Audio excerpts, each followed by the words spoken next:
Question 8a was very well done, an average of 67%. It was a stock card question, and usually those are done quite well. And what we were told was that we report monthly. So basically what we're doing is the stock card for one particular type of unit called the paddleboard package. And at the beginning of the month, we had 0 units on hand. If we go and watch the facts of the case video, we'll see the stock card at the beginning of the month was empty. So there'll be 0 balance on hand at the beginning. So what we were told was we've been given an invoice from Longboards. We are GoFit paddleboards. So that is us buying 210 units on the 4th of November. So that'll be the first thing that happens. What we'll do is just keep a running total up here on the left-hand side of how much inventory we have. So at that point, we had 210 units. We're then given some additional info. We're told during November, we sold 200 paddleboard packages for $1,540 each. And we can see it was 137 different invoices. So that's going to take out 200 units from our collection, which means that we're going to have a balance of 10 units left at the end of the month. However, we're told that when we do a stock take, there's only 9 paddleboard packages on hand. So that must mean if we're meant to have 10, but there's only 9, we're going to have a stock loss of 1 unit on the 30th of November, and that will take us down to a final balance of 9 units. And then lastly, we're told that the selling price of each paddleboard will be lowered before next year's model is released. A free lesson will be provided with each paddleboard. So what we're looking at here is lowering the price of something lower than its cost, which will mean we'll need to do a stock write-down. So what we're going to need to do is an entry for each of these transactions. So the first one we've got is the purchase on the 4th of November, and we've bought 210 units, but what we need to figure out is the cost per unit. So the first bit we've got is quite easy. We're paying $750 as a unit price for each paddleboard, so therefore our cost is $750.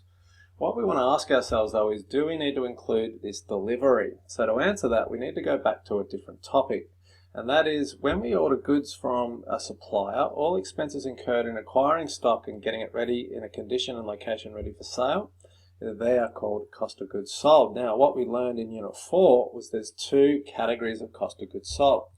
There's the costs that are required to get stock ready for sale, which we can allocate to each unit.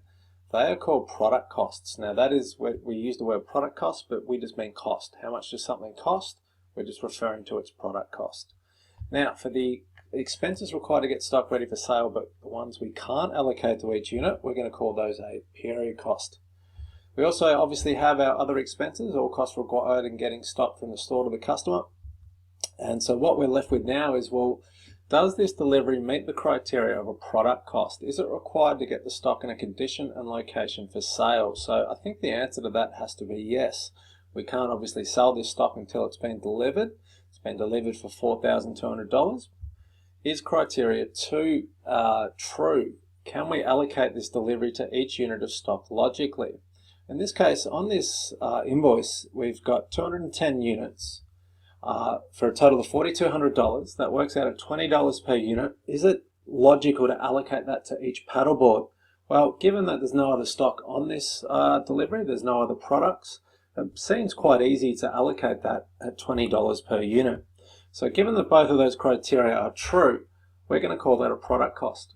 So really, when we figure out the cost per unit of this paddleboard, it's $750 supplier price plus the $20 delivery is $770. So that's very important, because what it means now is when we put in our stock card, we put in the date and the document number. In the in column, we put the quantity 210, but our cost will be $770, not $750. And then therefore over in the balance column, we'll also do the same.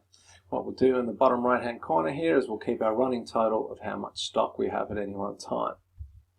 So the next transaction that happened was we were told that in November the business sold 200 units for $1,540 each, and the invoice numbers are given. Now that $1,540 each we don't need yet. What we're told is that at this point we're just selling them, so we're just interested in the cost price. So when we do a sale, we do FIFO. Now the only stock on hand is the $770 units. So at the end of the month, we'll write invoice 1 to 137, and in the out column, we'll have 200 units at $770, and that will leave us with a balance of 10 units. The next bit of additional info we've been told is a physical stock take showed on the 30th of November showed 9 paddle boards on hand. We're showing 10 in the stock card, so we actually have a stock loss here on memo 3 of 1 unit at $770. Stock losses are valued at FIFO. In this case, we've only got one type of stock on hand, but it's still important that you remember that in case it's a more difficult question on the exam paper this year. And that will leave us with a balance of 9 units at $770. Lastly, we have the trickiest bit. The selling price of each paddleboard will be reduced to $880, including GST, before next year's model is released. And we're also going to give away a free lesson on how to paddleboard for a cost of $132, including GST. So what we've got here is a lot of info to process. First of all, we know that these paddleboards cost $770 based on our entry in the stock card. We sell them for $880, but that's got GST in it. So if we divide by 1.1, we'll actually get a selling price of $800. What we're also going to do is to sell these paddleboards. We're now going to give away a free paddleboarding lesson for $132. Now we'll divide that by 1.1 because it also has GST, and we'll get $120. So what we're going to focus on now is another topic, which is inventory should be valued at the lower of either its cost or its net realizable value. Now, how do we calculate net realizable value? We get the estimated selling price minus any selling, marketing, and distribution costs. So in this case, the cost is straightforward. We've already figured that out at $770. The net NRV, you need the selling price, which is $800. But to sell these paddleboards, we're going to give away a free $120 lesson. So if we get $800 less $120, we actually end up with an NRV of $680. So we've ended up with a net realizable value lower than the cost, so we're going to need to do a stock write down. Now to do that, we need to get these units from a value of $770 to $680. So to do that, we're going to need to write down each one by $90. So in our stock card, we'll do the date, we'll write memo 4. In the out column, we'll take all 9 units, we'll write them down by $90 each, and that will leave us with a balance of 9 units at $680 each, and now they're valued at their net realizable value. Looking at the marks of that question, it wasn't as straightforward as 1 mark per entry. There's 6 marks here.